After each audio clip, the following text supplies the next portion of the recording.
Let the word go The forth. challenge, the opportunity to connect. The 1960s, a time of imagination and change, a time of anger and fear. The 1960s, a pioneering program called Challenge Good evening, ladies and gentlemen. that looked at our connections, our divisions, through the lens of shared values. For something real. 60 years later, we examine our divisions, our connections, our shared pains and successes in a new program called Challenge 2.0. Today, we are defined more by our differences than by our similarities. That has led, even when we're along a busy street, to a pervasive sense of separation. We are steered to QR codes rather than restaurant servers, automated scanners instead of grocery clerks, $7.99. our cell phones rather than striking up a casual conversation. Loneliness has been called America's epidemic of the century. 1 in 3 Americans report feeling lonely every week. But a new program called Let's Go Together aims to reduce that sense of separation and its toxic twins, anxiety and anger. It is bringing together people who probably have never been together, but who possess the courage to connect, replacing suspicion with smiles.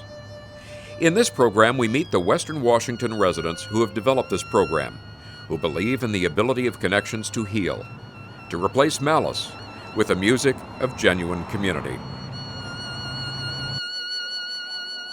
So the team that basically put together this effort to build community, to expand community, is right here with me, and I thank each of you for joining us today. We have Vivica Hall-Holt, and you are the coordinator for the Let's Go Together program, right? For Paths to Understanding. Yes. Mm-hmm. And I should mention that Paths to Understanding is the sponsor of this program, and I'm proud to serve on the board of that. We have Kay Knott, and Kay, you're an elder of the Upper Skagit tribe, correct? Yes. And Terry, probably a familiar face on this program. He is the executive director of Let's Go Together and of Paths to Understanding. Yes, indeed. Terry, I'd like to begin with you. Yeah. And, you know, my wife posed a question watching a previous program you did, and she said, I really think Terry should explain the significance of what you're wearing right now. Well, yeah, so this is a gift to me from Squahalitza or Kay Knott. This is what I wear when I do spiritual work. So this was woven by an elder in the Swinomish tribe, and Kay gave this to me and to just a couple other people to wear. And so I wear this instead of a pectoral cross when I preach or teach, and whenever I'm doing spiritual work, and this conversation is also spiritual work. So I'm wearing that today. And it's an early sign of the community building that you've been involved with for a long time. Terry and I have known each other for more than a decade, and I know at the outset you were very much involved in terms of countering Islamophobia, Yes. anti-Muslim sentiment. Yeah. Was that foundational in terms of your conception of a program like Let's Go Together? Yeah, sure. I mean, so I began that work in 2014 and 2015, and Jeff, really, at the core of it was a concern that our society was coming apart. Mm-hmm. So when we see dehumanization of one group, that creates and leads to a dynamic in which many groups are dehumanized, in which violence toward different groups is increased. And so when I was out doing that work, I began talking to people about, well, why are we so susceptible to this right now? Mm-hmm. Why is this happening to us? And that conversation continued, of course, through COVID and lots of Zoom conversations with people. But really what I came to understand is that we just don't know each other. Mm-hmm.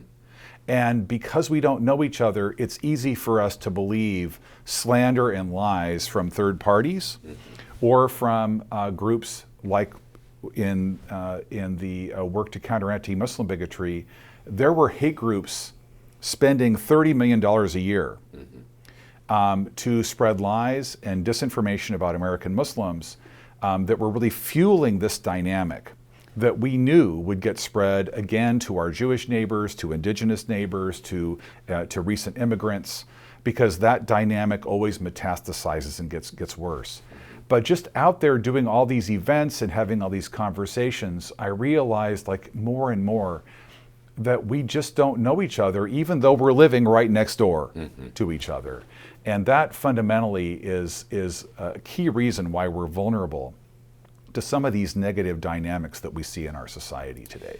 As we looked at your early experience giving you a sense of foundation. Kay and Viveka, I might ask you, did you have either experiences with prejudice or fear or hostility that helped inform your decision to become a part of this, or perhaps witness that affecting others?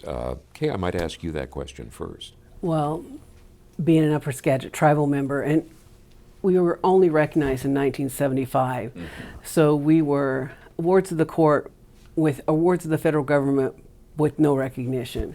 And so I grew up knowing that, and 3 generations of family in boarding school. So I grew up knowing these certain things, right? That we were different, that people had presumed ideas about us, and it wasn't always good. So, but throughout my family, they worked in the community. My mom was a political activist. Most of my family is involved in the community. And so you have to, not everybody's able to do it, but you have to take out no matter what has been put upon you and these presumed ideas about being Native, and get out and build relationships so that you can change that. And I think that it's one of the most amazing things is to have people have a different understanding of who you are. And most times people, they won't ask you questions, they won't do things because they're afraid that they will have the wrong answer or they'll say the wrong thing. But when, you know, the broader community gets to know each other, it is just a completely different view of the world. It just opens it up. Viveka, what's been your experience with that? Well, that has been my experience. I love hearing people's stories, and so especially people who come from different backgrounds from me. I've always loved to ask people questions, and so when people tell me their stories and when they become my friends, my loved ones, I hear their stories, and they often make me angry. I've, especially through this work too, growing up and then through this work, I've been very privileged to hear so many stories of people who I love. And stories of prejudice, of not being seen as the beautiful human beings that they are. And that makes me want to fight for them. And the way that I have found that I can do that right now is by helping create spaces where others can hear each other's stories, so that they can know better how to stand up for each other. When you look at the sorts of problems that you're working to address, it's been said that the anger and hatred is based really on a sense of sadness or fear, sense of loss. Would you agree with that? And if so, what sources of sorrow and fear do you think is driving the disunity that we're seeing not only here in Skagit County, but throughout the state, throughout the country? Whoever would like to tackle that first. Well, I think that as our resources seem to be getting smaller, people feel afraid that they're going to lose something. But we've been building on a country that wants more and more and more, so that loss of resources isn't really a loss of resources. It's the fear that I can't get more and more. I'm always amazed at my elders and my ancestors who've gone through so much trauma, have gone through prejudice, have gone through poverty, you know, all these things. Yet they come out not with that hate and fear, but with love. And that's part of surviving and healing. And I just think it's a lesson that needs to be shared. So you can choose to reach out to someone and heal together, or be afraid together and come up with a path, or else that just kind of grows and eats you, and you only see the world then through one lens that's always negative. People begin to fear based on what they love. So I love my family, I love my community, I love my in-group, whatever it is. And then someone tells me that another group is a threat to what I love. And so, and then once we buy into that lie,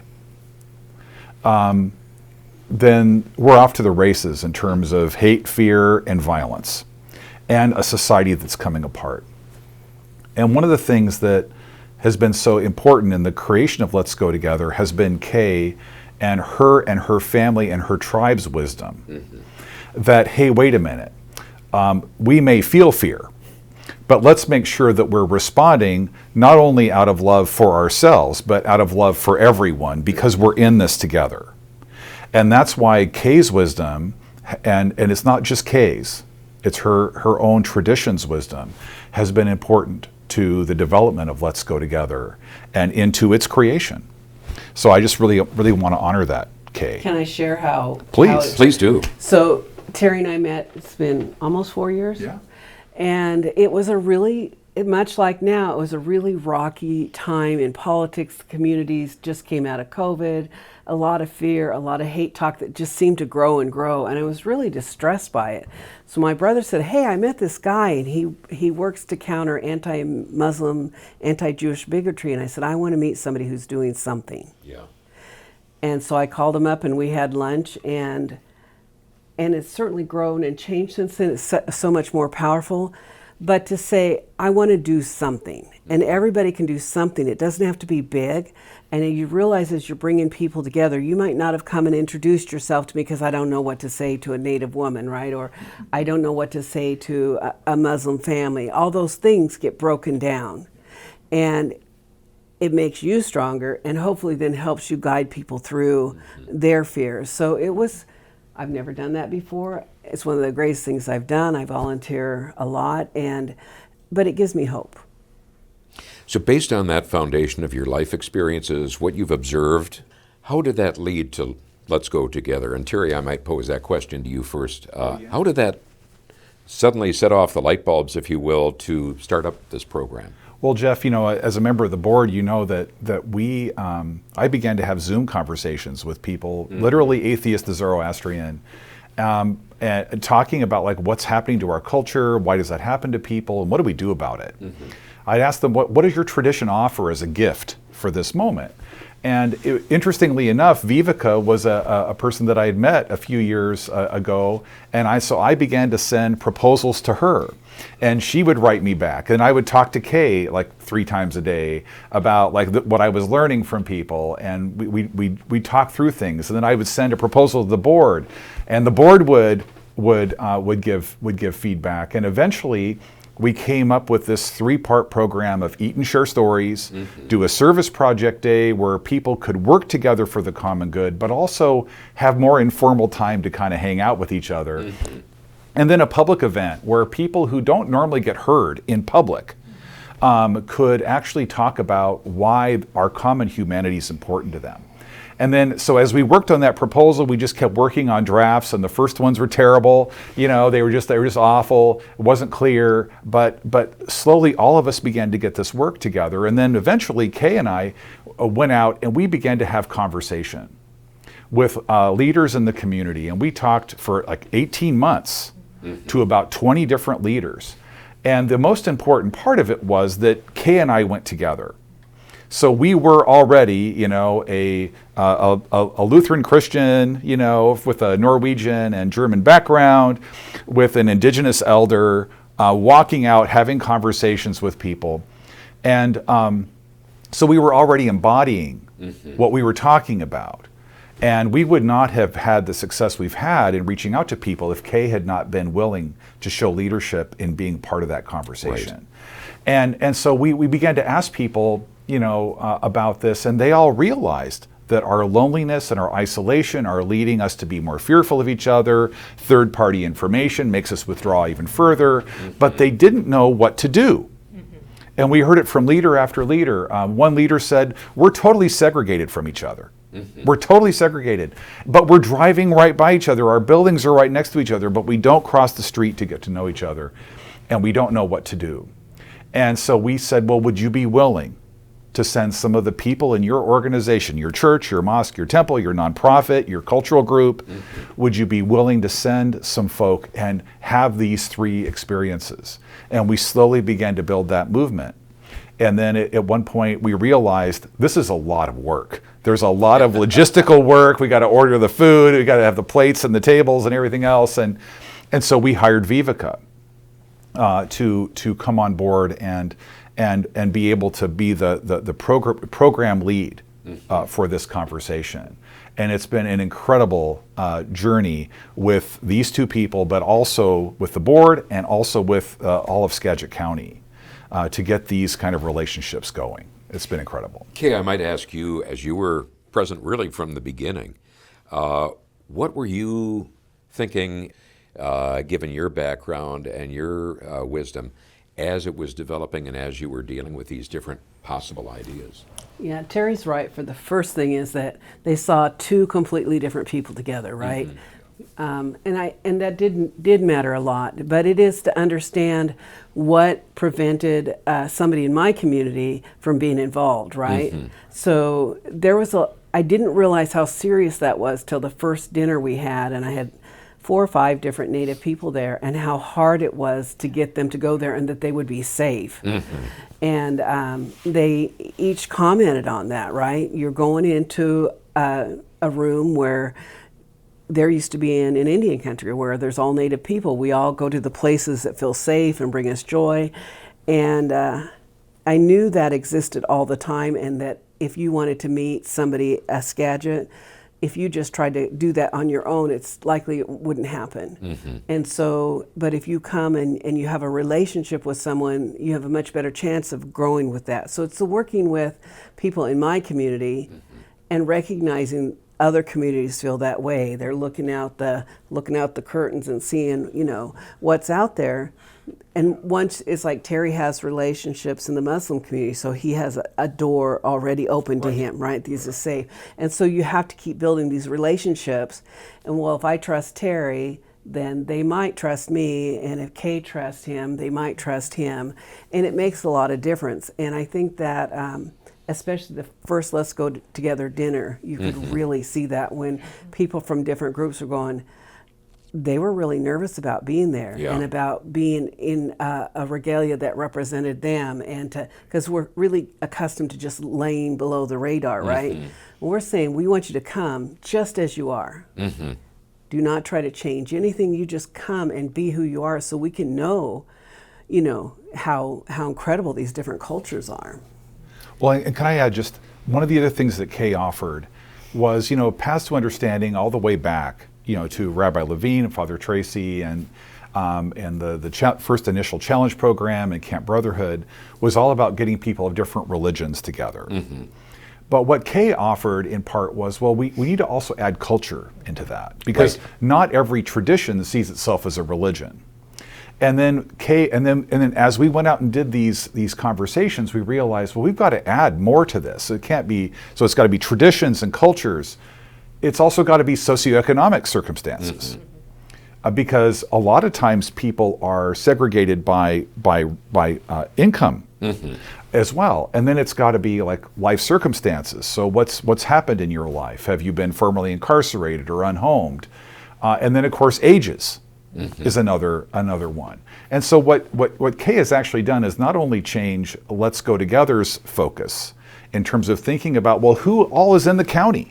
How can we work with different nonprofits and groups to bring some of their membership together? But she's also changed the mission of Paths to Understanding, because we're divided by more than religion. Absolutely. And so how can we begin to see, well, how can we bring groups together? Yeah, and if you consider the different people that might benefit from this, there are some that have less than positive associations with given faith communities, and then you're missing those people. Viveka, I'd like to ask you, and Kay hit on this, and that is, as you're extending these invitations, I don't have to ask, was there reluctance, because we've heard clearly there was, but when you encounter that, how do you counter that at the very beginning, and then what do you do when they walk in the door and perhaps are feeling a little bit edgy about the whole potential experience? Given the work that you do, how do you approach that? Well, the first thing, Jeff, is that I don't extend the invitations. Okay. I do extend invitations to leaders, and I talk with different leaders to encourage different organizations and communities to be part of Let's Go Together. But when it comes to the gatherings, I'm not the one extending the invitations, because I don't have that trust. with the individual members of the communities if they've never met me. So the way that we do it is, and the only way that this works, is that we have a council of leaders. And leaders meaning pastors, people who are in traditional leadership, but also people who are very connected in their communities and who people listen to. Those are leaders. And we have a Let's Go Together council. And they're from all the different communities that are part of Let's Go Together. And they are the ones who invite their community members to come, because they're the only ones that people will trust enough to show up. And so I get to know the community members, and I get to know the council members, and they get to know each other. And they've experienced gatherings, and then they can speak to what we're doing together and invite people. So that's the only way it works, is if a leader in your community encourages you to come. And now as it's expanding, we're encouraging people who we call bridge builders, the participants, the people who are in the communities, to invite someone else to be in the next round of gatherings. So people who've already had that experience, and then when they show up, we have facilitators at each table to help people feel more comfortable, and these facilitators are often council members. They're people from all kinds of different backgrounds. We make sure to have greeters, of course, to have a smiling face, and the greeters also are from lots of different backgrounds, so that you can see someone like you or someone from communities that may be adjacent to you greeting, and to show that it's about all of us. No one gets to be at the top of the heap here. We're all in community together, and then we'll figure it out. You've been attending these, you've facilitated these, you've organized these. What sticks out in your mind as an aha moment? This is working. So one of them was in this building that we're taping today. There was a lot of anxiety. The first one, we had to really reach out to some individuals, initially, and we got phone calls all week long, like Kay talked about. Oh, I don't want to come. What if I meet a Republican or a Democrat or a conservative or a liberal or somebody I'm afraid of, But then what happened is we and there was like, all of us were like, is anybody going to come? Yeah. We had no idea. Like, is this going to happen at all? And all of a sudden, 70 people showed up. It was kind of incredible. And so the conversations got started, and then what happened was laughter. They started laughing. And it was like, all of us were like sitting on the sidelines, like going, oh, this is incredible. Like, it was goosebumpy because they were making connection. And then they went to help each other get dinner, and then they came back, more questions. And then afterward, after the first one, Kay and I are standing out, by the door here, ready to say goodnight to people. So we're like, where are they? Well, and then Viveka came out and she said they're all taking selfies and exchanging address with each other, and they're talking around the tables after the event is over. And then people walked out, and I'll end with this. Some people walked out like kind of teary. Like, I've been so isolated for so long, and this is telling me I've got to connect more. And then other people saying, how come we forgot how to do this? There's this deep sense that we've forgotten to do what human beings have always done, which is have dinner and food and conversation in our in-group, and have dinner, food, and conversation between in-groups. Right. We've done that for forever, and all of a sudden we just kind of stopped in the last 60 years. And people kind of like rediscover like the power of just being human together. Kay, what's been a snapshot moment that you really carry with you? The first dinner we had was just, it met and exceeded any expectation we might have. And we started off with Swilcanum, who's a native violinist, and he's got this charisma that doesn't stop, and it set the tone in relaxation. He's also an incredible speaker, right, and a great sense of humor. And then how quickly people were comfortable talking, because I'm sure that there were people worried about, I'm going to have to defend my religion or my political view or not. We just want to know what your favorite dinner is, right? And it just changed all that, and you could put all that aside and just get to meet people face to face. But the one I started before at the end, when they were asking people how they felt about this, and one of my friends who has an MSW said, I was really nervous about coming. I hang out in Indian country, And she considered those people her new friends, right? This new relationships. And then another group got up, and then another group, and they're like, we weren't going to wear our turbans, yes. And I spoke about my any traditional regalia that was taken from us, and you come and you be exactly who you are. We want you to be who you are. But you get all these messages at once, and you see people being relaxed and laughing and not exactly running out the door, which most people do by that 9 o'clock meeting. It just gives you hope. You're like, okay, we're on the right path. And I would venture that most of those people are still in relationship now. Viveka, as the developer, in part, and organizer for this, what snapshot moment do you really carry with you as saying, this is why we do this? The last gathering, so we have 3, and the one that is the one that's public, it's for anyone, was we had these little tea lights, and we thought it would be cool if they turned on sporadically throughout the time when someone heard something that really touched them. So that's what we asked people to do. We were sitting on the stage, and you just saw this swarm of lights just raised again and again to what people were saying. And you could just feel the community being together. In case you're wondering, what were the perceptions of people who participated in this? After this program, the next week's version of Challenge 2.0 is going to do exactly that. Conversations with participants in the Let's Go Together program. So again, thank you, each of you again, and we hope you'll tune in again next week to the next edition of Challenge 2.0.